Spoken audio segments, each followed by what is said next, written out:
No, that was See, me letting me know that that. was you. Then you know the meeting. All right, I'm gonna send out a quick email and just see. Maybe I'm wrong. So I have a message saying this content is being sent to a third party. it's YouTube. Oh, Since it's 1 o'clock, I streamed it to YouTube just in case while I'm over here, the other commissioners come in. okay. So let me just see here. It will make for riveting, sleep-inducing. Huh. No, I sent the link. Stop.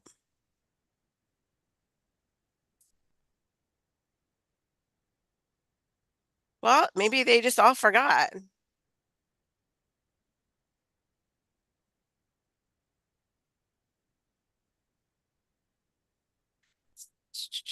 Terms. Okay. I'm gonna send it again. Just like, I think I got the calendar invite because it's in my calendar. yeah. It's the link that I.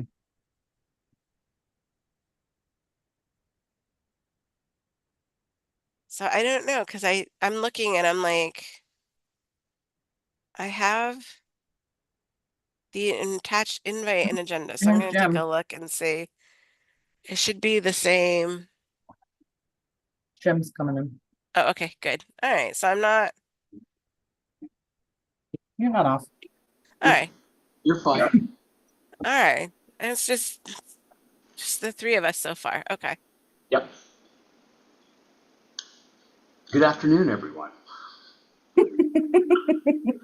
Oh gosh. I'm still trying to figure out what it, looking at my notes, trying to figure out what I was supposed to do to prepare for today, and there really isn't a whole heck of a lot because I don't think we need a definition of private way. Roberta does. I think it's more useful to try to figure out a definition of public easement that works. And that's a little tough because of, frankly, what some of the road advocates have done, because there's a different kind of public easement left over in certain circumstances. Yeah. Yeah, and the nature of the easements are different at each, sometimes even within a section of a road. Like sometimes it's just an easement for a horse. Right. Of course. Oh well, we'll see what we can do.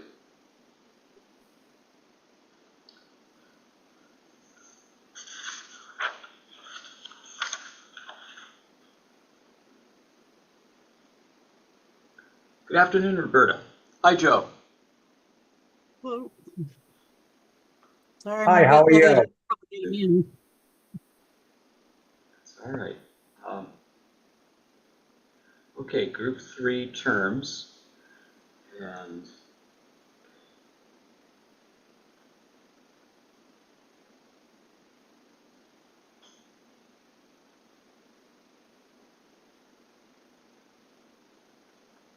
well, let's get going. See what we can do here. We were thinking about going back to what was given to us the last session, and that is to take a look at the terms and see if we can come up with some definitions or some changes, or suggest some changes to try to make this less confusing. That's a tall order. It's funny, I had a call today from someone who will go unnamed, looking for legal representation because she's been told that she lives on a public easement by the town, and the town said it's a public easement. No one knows how it became a public easement and what the nature of that is, but there is someone who's a freeloader and doesn't contribute to upkeep of the road, but is happy to use it. So it illustrates a lot of the issues that we keep running into. And so, I'm cognizant of that as we look at this. And I think at our last meeting, we talked about it in the various ways you can define a public easement, the various types of ways that term encompasses. I don't know if we can come up with a term, one definition that will help. And I don't know if defining private way helps, where I think it's more, I would rather focus on trying to get private way out of state law, except for the one reference that says anything that was known as a private way is now a public easement. I think that stays, but defining it, I think, causes more problems than anything. And I prefer to take it out of the Private Road Association Statute, for example. Those are just my thoughts as I look at it and I think back to having the conversation this morning. How do you all think about that?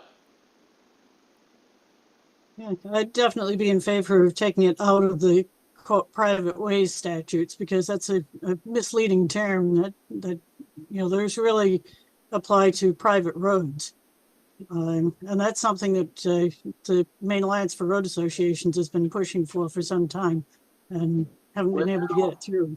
I'm going to push back just a little bit on that piece, because I think that statute on private ways and private roads had always said private ways, and I think it meant public easements.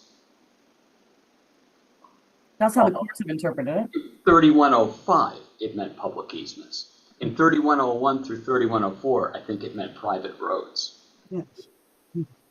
And I can tell you some of the history on that.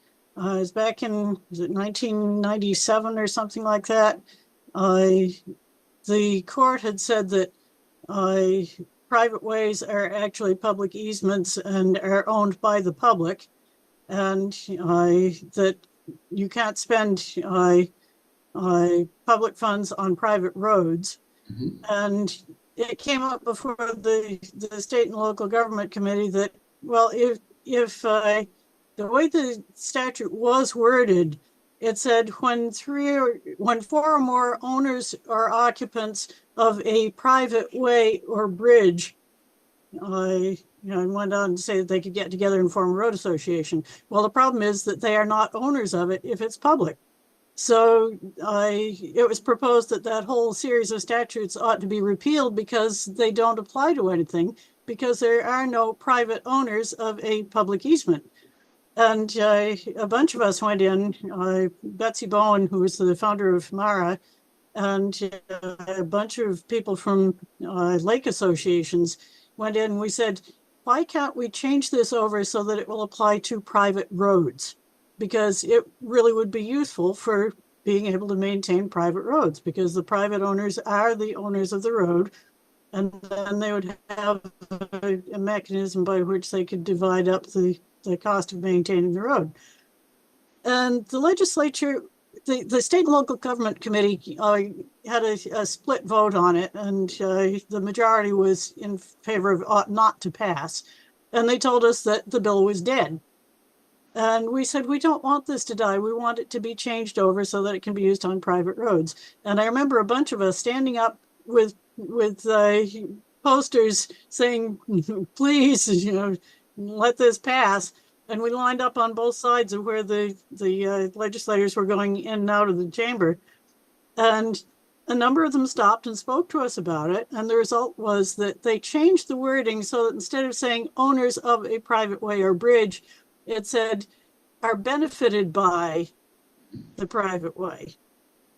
Well, that didn't entirely fix the problem because it left the terminology private way. And what our intent was to get changed to say private roads. And it was not until several years later that they added private roads into it. Yeah. But they kept the term private way. Yeah. And that kind of kept the confusion.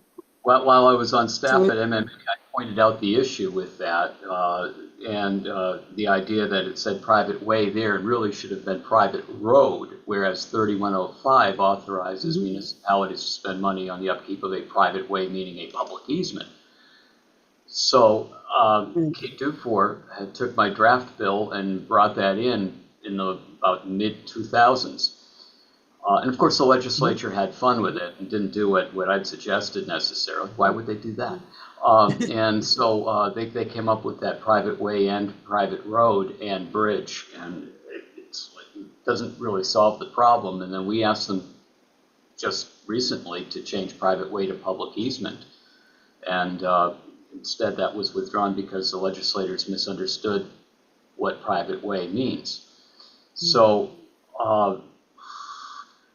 let's ask this musical question. I think initially 3101 to 3104 was to allow for a private road, for a road association to be formed for people who live on a road, a private road. The term private way was unfortunately misused. I think it was a misunderstanding because private way was used appropriately in 3105, but I don't think in 3101 through 3104. So if we were to say 3101 to 3104 is private road or bridge, I can form a road association if I've got 3 or more out of 4 owners in agreement, and we can maintain it, send the bill, appoint our own private road commissioner.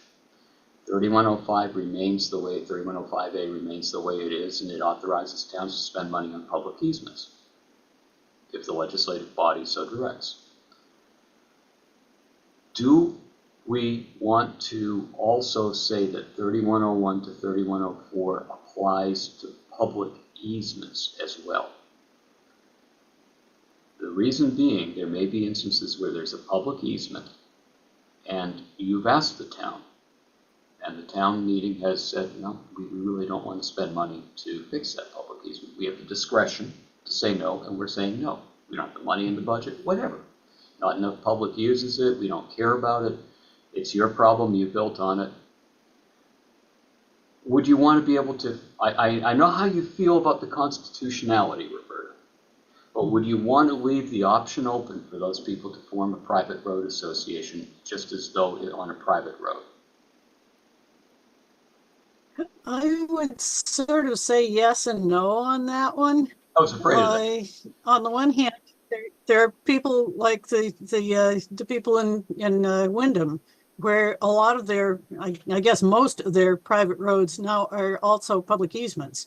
So they are open to public use, but they're mostly dead ends, so the public doesn't use them much, but the public will come in and plow them in the winter. They do not do summer maintenance, so the road associations still have to do the summer maintenance. So that's a case where I would say, yes, you're going to have to go ahead and let them use road associations in that situation. But where there's a discontinued road that has become a public easement because it's discontinued, and it never was a private road, never has been privately maintained, and all of a sudden you're dumping that responsibility on the landowners, that I have a problem with. As you said, there are constitutional issues with requiring private members of the private citizens to maintain a public road at private expense. Well, I understand. I don't think there are constitutional issues, but I understand you believe they are, and I'm not trying to minimize or trivialize that. I'm just saying I think we have a disagreement there. Would it be, right now, I think you could do it. The way that statute reads, private way or private road, given what we know a private way is. I think you could form a road association on a public easement under that statute right now. Right. Do we want to... Whether you can constitutionally or not, I don't know, but under the statute, you can. I'll let you challenge that. But but I guess what I'm saying is if we replace the word private way with public easement there, we would in the title. In the title and in the text, it would preserve the right of people to pursue that. They could also bring their constitutionality argument, saying I shouldn't even have to do this, but they would at least have the ability to form a road association to take care of a public easement where, let's say, for example, the municipality says we're only going to do winter maintenance. The road association could do the summer maintenance. Or the municipality may say, we don't have it in the budget to go fix public easements. They could form a road association to do year-round maintenance. And, the road association could ask the municipality to discontinue the public easement. The concern there is that if they do that, they may have no right to get to their property. Because they wouldn't have a private easement. They never got that because they lived on the town way once upon a time. And so the only right that they have to go back and forth is the public right to go over the public easement. So it's sort of a be careful what you wish for. You could discontinue the public easement, but then you may have no access to your house. You may only want to do that if you can get everybody in your road association to agree to give you cross easements. And you know, that's in fact what I was speaking with this morning about. So, you know, That's one thing that I've been thinking about recently, is that the question of whether you need to keep a public easement or not. And the reason that they said you have to keep a public easement is that previously there were some towns and counties that took up the practice of retaining a private way when they discontinued a road, even though there wasn't anything in the statutes that said they could do that. Right. And I believe their intent, from reading the comments in town reports and reading the exact wording of the warrant articles, I believe their intent was to provide access for the property owners, not for the general public. And the court challenged that, and the conclusion was that, well, you can't do that because the land under the road, since most of these old roads were not taken in fee simple, they were taken as easements over the land. So the land under the road still belonged to the property owners. And that meant that when you discontinued the road, the land had to go back to the abutting property owners, and you could not take one person's land to provide access for the people behind it. Well, one thing that occurred to me recently was that in Lamb versus New Sharon, they said that there was no constitutional taking because nobody had exercised their right to demand that the public maintain the road for over 30 years. And therefore they had lost their right to complain about it. So there was no taking. You know, if the town had been maintaining it for those last 30 years, then if they suddenly stopped, that would be a taking. But because they had stopped 30 years ago, there was no taking. So that got me thinking about this question of whether the land under the road still belongs to the abutting property owners. If 30 years is enough to say that there is no taking, isn't 50 or 100 years enough to say there's no taking? Because I've always said that if you've got three options and all three are unconstitutional, you should take the one that's the least damaging. And the three options were, the old way was you discontinue it entirely and leave people landlocked. Well, you can't do that because access is a property right attached to the property. So just discontinuing it could damage people in their right of access. The second possibility was to keep it as a private access for the people behind, and they said that was unconstitutional. And the third is to keep a public easement, which means that the public destroys the private landowner's access by using the road without providing any maintenance. And Jordan versus Canton said that's unconstitutional. But the one that does the least damage is the one that takes the property that was taken from somebody who died 50 years ago. How much is he really going to be injured? And how much are the people who own that property now going to be injured because they never have had use of that road? Granted, they maybe technically should have owned the property under the road because they inherited it or it was sold to them. But if they've never had the right to use the land under the road, how much are they really damaged? And can you say the same thing that they said in Lamb versus New Sharon, which is that because that right was gone long ago, they really have no claim to it now. They've lost it, and they're not really damaged by saying that now it's going to be a private access for the properties behind. And in the long run, really that does less damage, because if it has to remain a public easement, then the public gets to use it and contribute no maintenance. And they can use it 24 hours a day, 365 days a year, no matter what the weather or the road conditions are, no matter what time of day it is. But if it's only an access for the people who have the properties in behind, there are a limited number of people who are going to be using it. You know who they are. You can hold them accountable. You can establish a road association because it's private. So I really think that would solve a lot of problems if we could find a way to do that. Given that the statute for discontinuance and for abandonment, statutory abandonment, both have the effect of ownership to the center line upon discontinuance, I don't know how we'd fix that one. Well, that's what I'm saying is, could it be looked at the same way as Lamb versus New Sharon, that they have lost that right because they haven't been able to use it for all these years? Now, the loss of the right in New Lamb v. New Sharon was to contest the statutory abandonment because of 30 years of non-maintenance. You could have piped up sooner is basically what the court was saying. I don't know. Rebecca, you've been quiet. Well, because there's a lot of sections of law that are misunderstood in that conversation. I'm not sure that I can summarize. It's a philosophical discussion versus, the actual application of law and how it works. I think if you're going to say that the private owners don't have a right to the public easement, that creates an enormous problem for the trails. And the notion that you need to ask for abutting owner permission before you establish them. I think we've already identified that as being like best practices. So if there isn't any private ownership and there isn't that expectation of private ownership, then, we're back to that. Why ask? And I think there's a mixed use there. And the easement is the blanket. What the ownership is what is underneath the land, but the easement is the blanket that has the primary right over that blanket.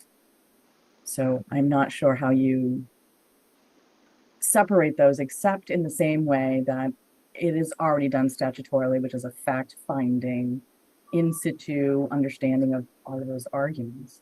I think there's a clarification that can be made that you've already highlighted. So I'm not sure if you want to go into the other philosophical elements, but I think that's reasonable. Like the legal application of that, legal interpretation of that has been the public easement. And the language is conflating, and that becomes confusing, I think, in the public aspect of it. So if you just clarify that, I think as we approached last time, I think it would be really beneficial to go before the committee and actually have a deeper primer early in the session. We have a new group of legislators that are going to get appointed to that committee that really need a detailed understanding of how we got here and how we've created, each time we've meddled in it, another point in time in which somebody else has to sort through. Well, did it happen here? Did it happen there? Was it this before? Was it that before? The more we do that, we're going to continue to. When it comes to when you talk about the blanket over the land, if you can use that blanket over the land without damaging the land underneath it, then it might not be a problem. But when you have a situation like that, the picture there behind me, that's damaging the land underneath that blanket. If you could use a snowmobile over the top of the snow and not damage the ground at all, fine. That's not usually a problem, as long as they stay on the marked trails and don't go through somebody's fences or something. But as far as having trails, if the town has a need for a trail to get through someplace, or to get to a pond, or to get to a view, or to get to a boat launch, or if there's any reason why the public needs to keep that as a trail, why aren't they willing to maintain it as a trail? Put in whatever you're going to take out of it. Just support that use. We've argued this for years. If the town wants to keep a public easement, then declare what you need that public easement for, and then provide sufficient maintenance to support that use. If it's a snowmobile club, fine. Tell the snowmobile club they've got to maintain their snowmobile trails. If it's going to be an ATV trail, then fine. As long as everybody's agreeable with it, have the ATV club come in and maintain it as an ATV trail. But don't just think that you can send anybody in willy-nilly to use it any way they want and leave because it's a public easement, and therefore the public has no responsibility for the damage. And you can't always catch them and hold them accountable, because they come through at odd times when nobody's around, or at night, or when somebody's away, or whatever, or during a torrential rainstorm when you don't hear them go through. So, I hear all of these things. I totally understand all of them. But you're talking about exactly what municipalities have to deal with. The exact same thing. People use roads that are well maintained egregiously, and communities have to try to find someone who even hit the bridge in Augusta. They still haven't found someone. Millions of dollars worth of damage that local communities have to pay for that, because the end result always is the municipality. But if you have a public easement right now, and you have a massive climate event, you can actually qualify for funds. If that public easement goes away and it's a trail that's been historically used, there's no state funds for that because it's a private good. So you have to make a different argument. You don't have to make the argument if the easement exists. But if it's a private road, then you can't. And communities can. And some communities don't. Some communities don't do that. But the vast majority do. And Wyndham is a perfect case where they just did it and then got in trouble because they didn't have the easement and tried to work out. But they had long established that most of their roads were already private and they needed to get that public easement in order to do it. It's a catch-22, but it's what you're describing is exactly what municipalities have to deal with. The same thing. And I know you're one person on a road, and that's a struggle. So what we're talking about are symptoms, and what we need to get to is the problem. And the problem is there's inadequate funds and adequate agency for someone who's in that situation to be able to find some sort of equitable remedy, whether that's forcing the neighbors to help, whether that's convincing the community that it's worth their while in supporting it, or whether it's just trying to understand their road, which is why we had really focused on that remedy piece. Can we create an ombudsman program that would help mediate that, but also have funds that were adequate so someone could understand those? That gets to the problem, and it gets to that lot level decision that really is, a fact-finding thing, which is why the courts has that. But if you don't have agency to get to the court, that's what we should try to solve. That's what we can solve. those are good ideas. Those are some things I'd like to pursue. But you keep saying that you seem to think that in most cases, the town will provide some maintenance for these public easements. And that's not what I see. I get all the complaints from the people who are not getting any help from the community. And I've got something like 250 different towns that I've identified where there are problem roads. And they're problems because there's public use of the road and no public maintenance. And if you only solicit complaints and you're the place where people go for complaints, that's all you're ever going to hear. You're not going to hear all the positive stuff.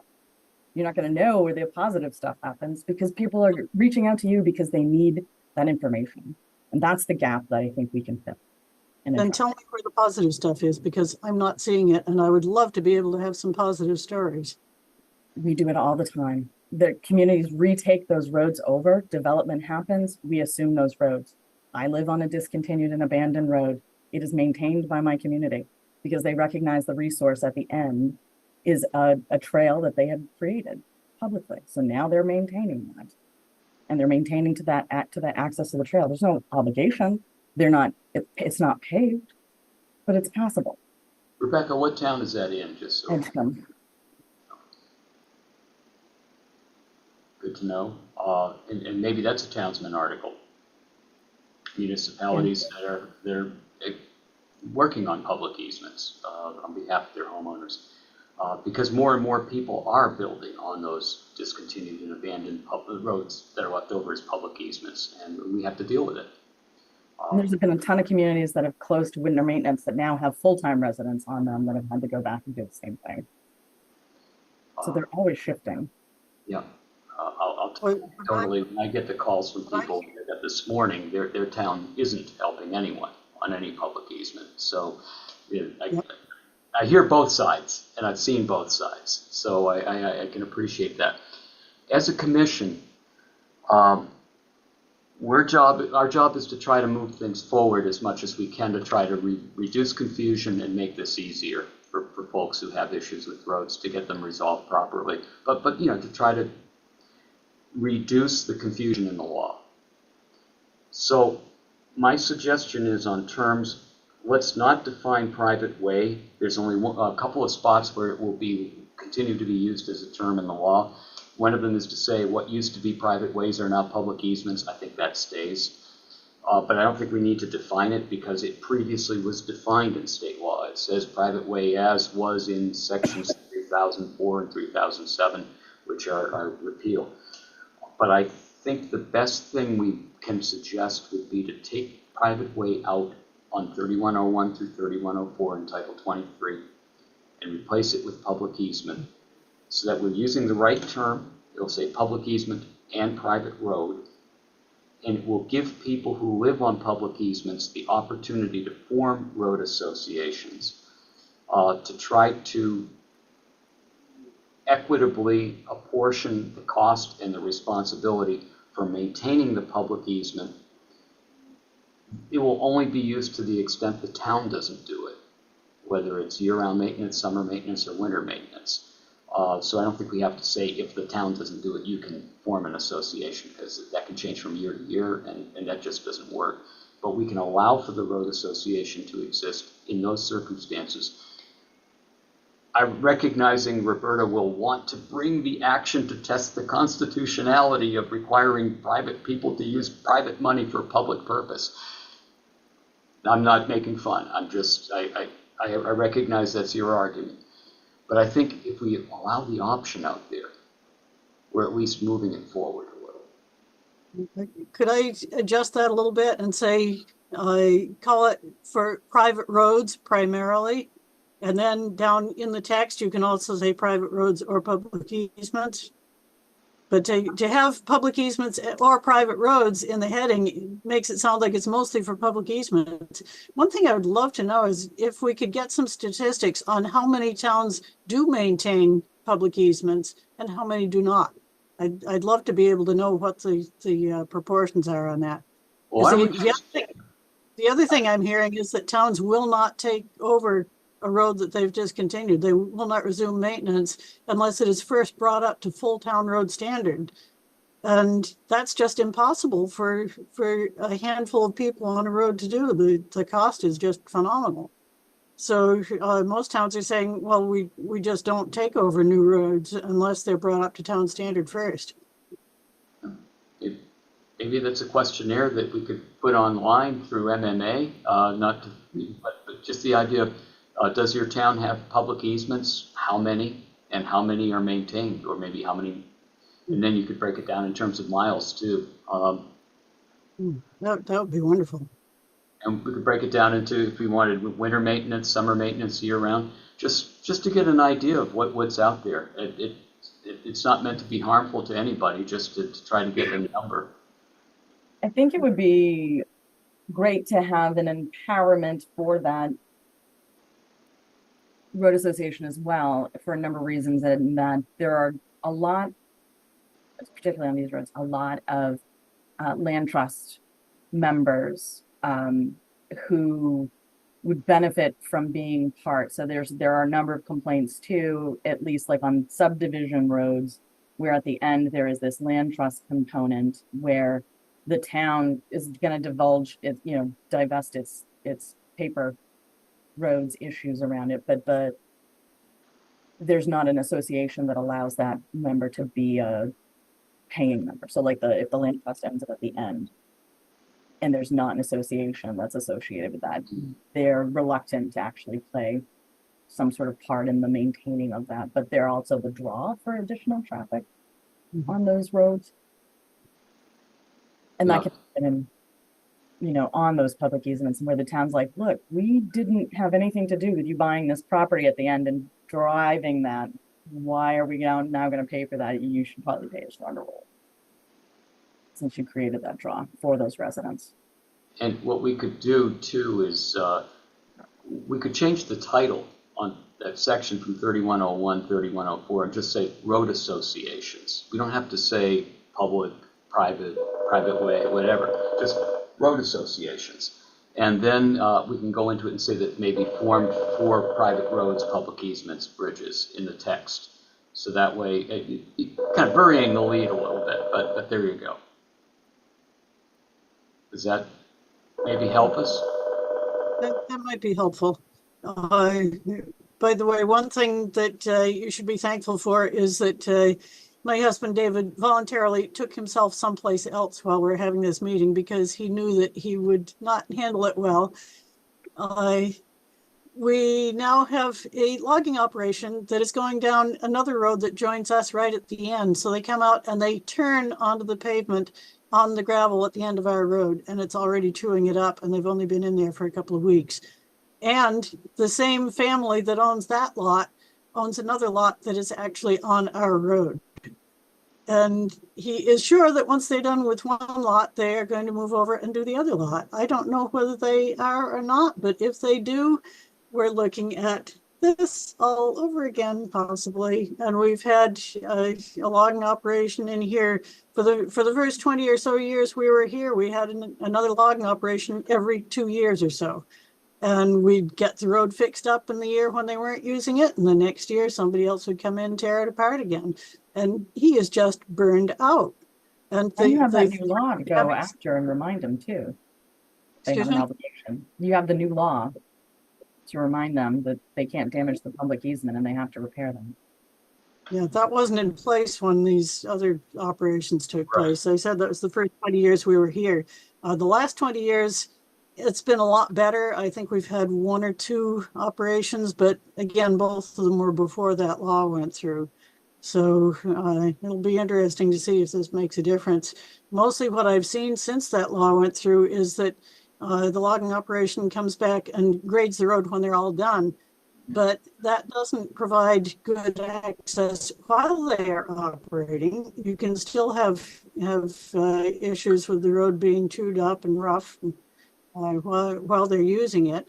And when they're done, simply grading it doesn't put back the gravel that has either been pounded into the clay underneath or washed off downhill. They just grade it and think that's good enough. Well, and it really isn't. It doesn't put the road back in the condition that it was before. If their actions are bad enough that while they're doing the operation, the road becomes reasonably impassable, reasonable access is blocked, you can, I hate to say it, hire an attorney, go to court and seek an injunction to have their operation stopped. The law does allow that, but it's the expense and the time. I mean, it's harder to get into the courts these days and get them to do anything quickly since COVID. The backup has just been enormous like that. But that option is available under the law. Yeah, I'm glad. I don't want to say anything that would upset David, so I'm glad that he's busy on something else right now. But I can see why he'd be upset about the logging operation. I guess the other thing, I don't know if David's spoken with these folks. If he can calmly explain his concern and yeah, I don't know if they're receptive to working with you. I'm with you on that one. You might be the appropriate spokesperson. I'm with you. Yeah, the buck stops here. Yeah, I think trying to make known your concerns right now while they're doing the operation would be good. You have the ability to go into court if you have to. It costs money, it takes time, and I understand that.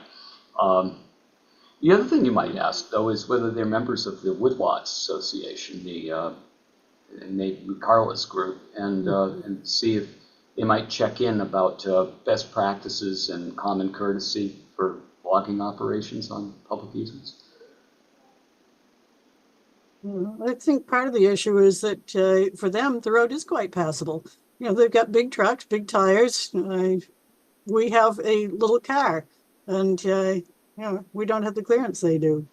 So they'll say, oh yeah, the road's perfectly passable, and for us, it's not so pleasant. Yeah. Well, it's going to be reasonable access by the property owner, which would be you. Yeah.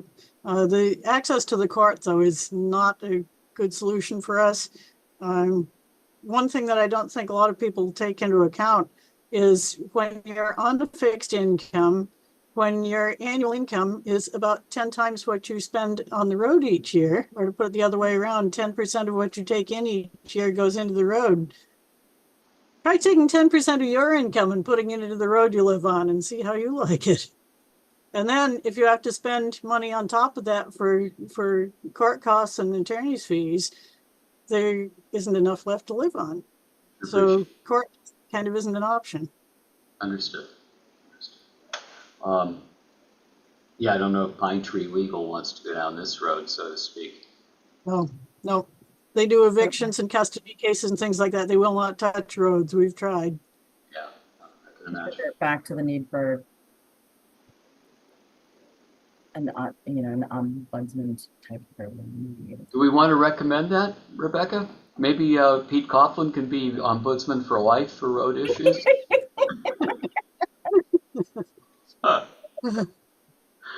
That's it. Appoint somebody who isn't present to defend himself. He's probably going to eventually start looking for a retirement gig, Jim.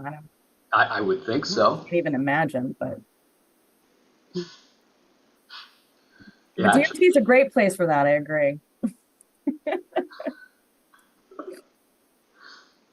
But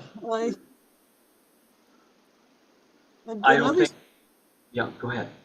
Another suggestion that David made is he'd like to have each member of the subcommittee come up with classes of roads, just to show that you're all invested in doing something on this. Come up with classes of roads that would say, rather than having all townways have to be kept up to full town road standard that can support heavy truck traffic. What would you want to have? Would you want to have residential roads? Would you want to have class 1, 2, 3, 4, and 5 like New Hampshire has? Or Vermont has a similar kind of thing where it goes down to trails, which are essentially the same thing as our public easements. But to have something in between so that towns don't have to keep every road to full town road standard or do nothing at all. There should be an in-between that will save money and save liability for the towns while at the same time keeping the roads passable for those who need them. We're back to the minimum maintenance idea. Mm-hmm. Which we can explore. But as far as terminology goes, if you come up with terms for different classes of roads, then these two categories kind of overlap with each other. The two subcommittees really kind of overlap. Well, the other thing is that most zoning ordinances will have classifications of roads, at least for subdivisions and site plans, so that you can have arterials and you can have residential, you have collector streets, those, and different subbase and widths and all those requirements. Rebecca, you were doing a little research there. What did you find? So I just wanted to actually let Roberta know that this existed, that somebody back in the 1930s went down to Road Materials of Maine by Levitt and Perkins. And if you had that, and it breaks down in each specific community the exact types of material, geologic material underneath the roads, the types of deposits, so that you can understand what these roads had been laid over. And some of them obviously are not fit for purpose, but part of the reason that road standards exist and why communities have to have those road standards are to deal with even the emergency equipment, to be able to handle emergency equipment that runs down that road. It all depends upon what your sub base is. And if you got it's $1 million a mile, it's $1 million a dip mile for you or for them. Accepting those roads often comes with some sort of need to delve into that. That's why they have the standards established so that they can take them over. No, and I think we can all appreciate why the town also has liability issues. It isn't just whether the fire truck can run on it, but it's also whether it's built to standards so that the town won't be sued for potholes and for things like that under the Highway Defect Act. So the town's careful about what it accepts as a town way. The town can be less careful, if I can say that, with a public easement because there's no liability with the public easement. There's the Highway Defect Act doesn't apply there. And so, they can maintain it to whatever level the town meeting or council decides, whatever the legislative body decides. And so you as a landowner don't have to do anything to get it to a standard on the public easement side. But the public easement, people at least need it to passable, to be workable for the public and for the people who own properties around it. So I'm looking at it as trying to fix that piece. I'm curious about this road ombudsman idea. Should that be someone at DOT with the local road center?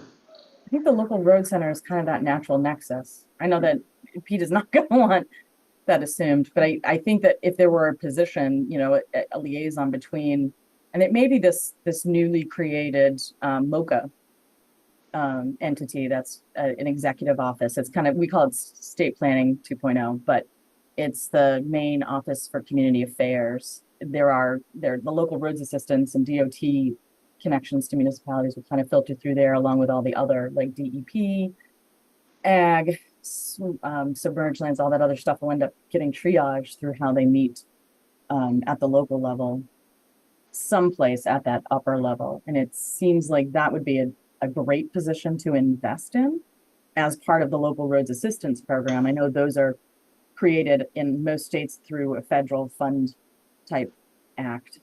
And it's federal funding that creates those local road programs in Pete's shop. So there's limited state funding for that, but it strikes me as like, that's the go-to place. That's where municipalities kind of start when they have those road issues. That's where Roberta starts, is with Peter. It would make sense that they have this whole bank of information that an advocate that could work on trying to mediate those programs was placed in that shop where all the history is and where the You just used the word mediate, and I think it would be excellent if you could get people with mediation experience in on that. The Maine Association of Mediators does a wonderful job, and the Maine Agricultural Mediation Program does a wonderful job. I still think if we can get some of those skills in there, that could be a big help to people on these roads to try to work out some of these problems. Town's liability. That's exactly the point of having the minimum maintenance roads, is that where you don't have to have a road that can tolerate heavy truck traffic daily. And, you know, maybe there might be a need for a fire truck in there at some point, but if the road hasn't already been chewed up by 80 to 100,000 pound trucks using it several times a day, there, you know, you could have a good gravel road that would hold up a fire truck as long as it isn't right at the height of mud season. And even if it's a well-maintained gravel road, even mud season shouldn't be a problem. But there should be some way to relieve towns of liability for keeping it up to the safe and convenient standard. And that's where we said, you know, make it a minimum maintenance road or a remote residential road or whatever, and post it so that people traveling on it know that that's what it is and know that it's not going to be to full townway standard. And that's where we went with the idea of the option of the public easement plus, so to speak. You have the option to make it more of a minimum maintenance road hitting certain standards on a guaranteed basis. So you don't have to go year to year. It would be in that classification in essence. We talked about that in the minimum maintenance discussions. So we'll continue to propose that and work on that. But we have to, this idea of the ombudsman position would be a fiscal note to create the position. But, you know, the idea of what we could suggest it be placed in the local road center of DOT, and then folks can decide to change. I hadn't been aware of the main office for community affairs, but folks can maybe move it to there if they think that's where it ought to be as the successor to the state planning office. It's brand new, and it's a Reedfield resident. She's just taken that role, Samantha Horn. But it's intended to be that kind of nexus, that centralization of all of the regulatory requirements that municipalities have to adhere to are kind of going to get filtered through there, as well as all the grants and available climate resources, et cetera. Hoping to have like a one-stop shop. It's a big lift. And it's suffered from 30 years of neglect in that realm and 30 years of non-interdepartmental stuff. But I think there are really good existing programs, the landowner relations program, is one that is really good and has some best practices, and you could model that. And, you know, it's not a tremendous amount to invest in some sort of advocate for it. I know the AG's office does it on a regular basis. They often find and train folks to be those consumer liaisons, and lots of attorneys are bored when they retire and might want to fill that role. Are you suggesting, you know, That you retire? No, I mean, that would be hard with. well, that's happening, but What is it? No. yeah, I'm down to 4 days this year. I'll be down to 3 next year, and then I'll be done. The idea is to be done to, I'll be almost 70, so it'll be time. Yeah. Well, you don't look a day over 40, so. So I should have retired. Thank you, but I am 68, and some days feel it. So, so at any rate, though, then I'll build that in if Well, that's okay with everyone here. The idea of the ombudsman. What do you think, Roberta, Joe? Yeah, I think that would be good, because one of the things that I try to do already is to connect people with resources. Somebody will get in touch with me and say, our bridge washed out, where can we go to get it replaced? And it would be wonderful if I had more sources of grant money, or, you know, I'll try to connect them with lake associations or with the Soil and Water Conservation District, or, you know, I don't know, there are a number of other places that I'll suggest to them. But getting something actually done is problematic, and the more sources we have that we can connect people with, the better. And by the way, I've got you beat. I turned 72 in January. I'll catch up with you. I think this is actually a good time to have that conversation and make that recommendation as a council, because we are looking at the climate issues. We do know that a number of these roads are hugely problematic and connected to resources that folks want to maintain that access to. And the December storm last year really highlighted that, and a lot of the problems that are associated with building back better, you know, like actually building so it's resilient. And when there's this nexus of private ownership, it's really hard. It's hard for the grant programs. It's hard for folks to sort through. So I think you could have someone that was that specialist in landowner relations or road owner associations, and also be that nexus for the grant filters to get folks connected to resources, because I think that's going to be part of a bigger conversation going forward. And to the extent that all of this discussion makes the public easement concept more viable, it provides more trail opportunities, Joe, for your organization and others to take advantage of. Yeah, I was just listening to Rebecca talk about somebody that was kind of an expert in the direction to go in. As a lot of you know, we do have trails on private roads and public easements, and we do help maintain a lot of those. But with the climate change that's happened, especially in what we've seen in the western part of the state, let's face it, we only have so much funds to be able to work on those private roads, and we do help where we can. Funding is an issue, and so having some kind of resources that we're all working together on. I know you all know that we work with landowner relations, with Inland Fisheries and Wildlife constantly, and having more resources, especially an expert in that field, that could be very useful down the road, because we have found, especially over the last 2 to 3 years, the amount of climate change has really affected not just the road systems, the whole state, but done millions of dollars of damage in bridge repairs and trail maintenance. And so we're seeing our maintenance expenses skyrocket. And so how do you keep up with that? So having resources, and I see a lot of the points that everybody's talking about, growing up on a dairy farm in Albion, living on a private road but had a public easement, came with its challenges for us as a maintenance on it. I mean, luckily we had the equipment,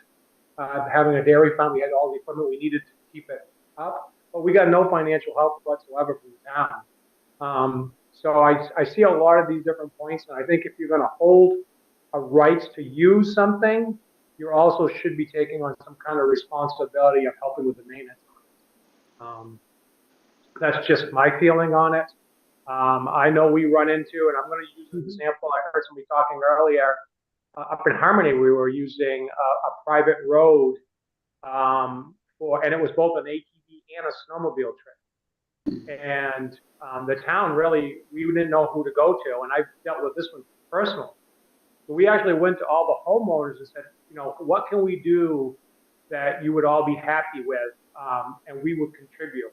And the club went back to the club. We actually agreed to grade their road every year, just to keep some kind of drainage flowing so that the damage would be minimal by motorized recreational uses. And that goes a long ways. But again, I never went into a situation where if I'm asking for something, I don't think there's any responsibility for what I'm asking for. There's got to be some kind of responsibility along with it. But yeah, if we can all work together, like Rebecca was talking about, with different grant programs that might possibly be out there. She is right. I mean, one of the challenges that we've had this year is dealing with FEMA. And when it comes to working with private roads and private landowners on some of the damage that was done over the last couple of years, we've got little to no help because it's on private landowners. And that's too bad, because they're just as important, the whole system, whether it's private or public.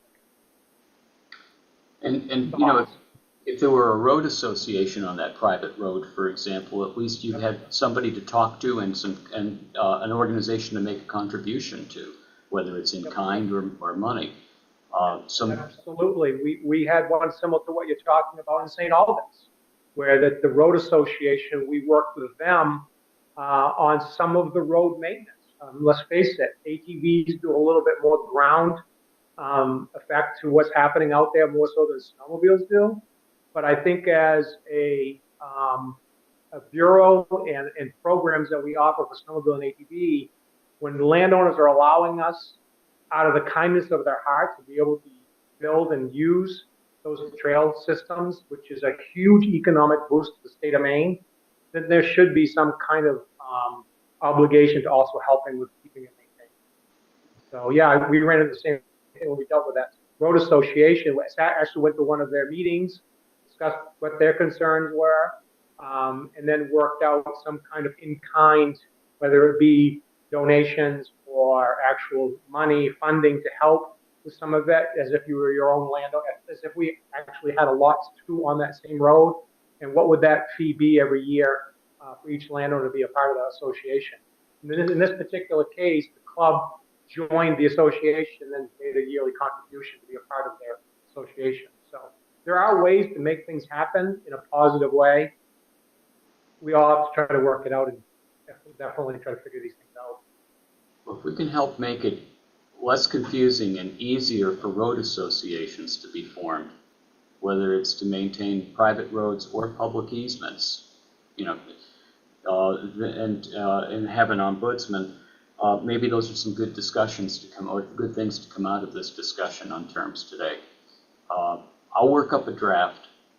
I'm out the next couple of days, well, next few days out of town, but I'll work up a draft, and it'll be just a discussion draft that we can perhaps bring in front of the whole commission for next Friday's meeting. It's a week from Friday we have the commission meeting, right?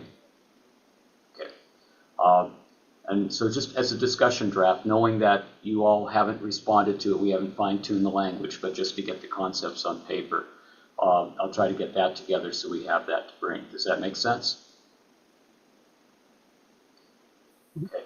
I know David might not like all the pieces of it, but I'll do my best. And good. Anything else for today? Yeah, a couple of other things. One is that I keep hearing from towns that they don't have enough money to maintain all these public easements, and that seems to me kind of like saying that, well, you know, if mother and father said, well, we don't have enough money to feed all these kids, so we're just going to stop maintaining the two youngest ones. Towns have an obligation to keep their roads passable. They can't just say, well, we're not going to do it. You know, there's got to be some kind of accountability or some way to provide something to to keep these roads going. The obligation, The other thing I was going to ask you about, and I don't know if what was that? well, the obligation Sorry, is, you broke up. What was that?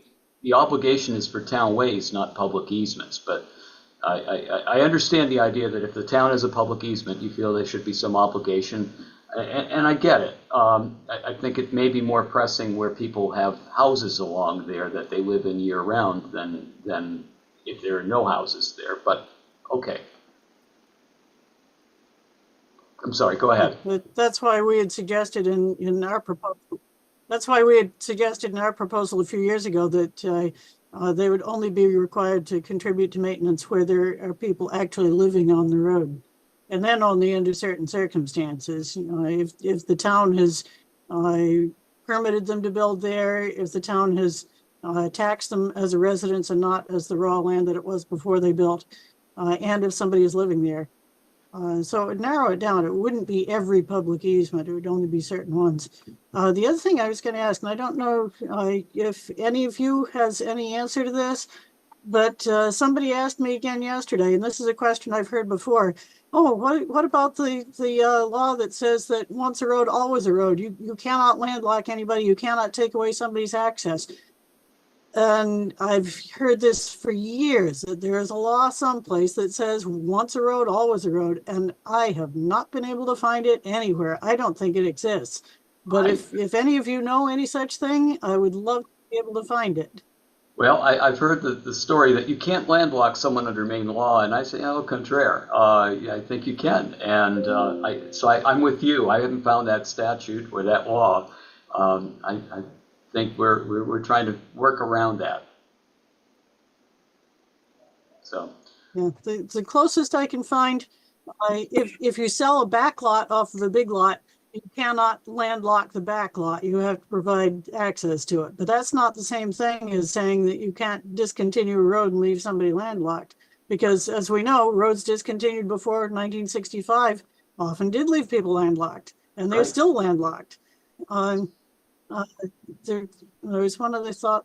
The other place where that's kind of an exception is there's a law that says that if a woods road is still useful for fire access, that it can't be blocked.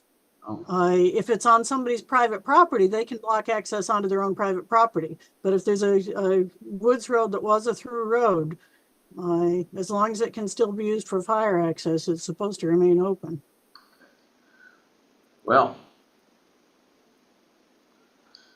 we'll let's Forest fire access. That's right. But there are instances where you truly can't get there from here, where there's a discontinuance before 65 and there's no public easement or private way subject to gates and bars retained. So we get that. And okay, well, I think we've got enough to be able to get a discussion draft together on these pieces, and we'll surprise Pete with the idea of the ombudsman, and it'll be good to see his reaction. And so we'll bring that up, and next Friday's meeting will be interesting. So Get some more people in his shop. It's a whole set of staff. oh, I understand. He needs to spread it around, and they'll all have fun. So great. Well, thank you all for your time today, and we'll meet next Friday. And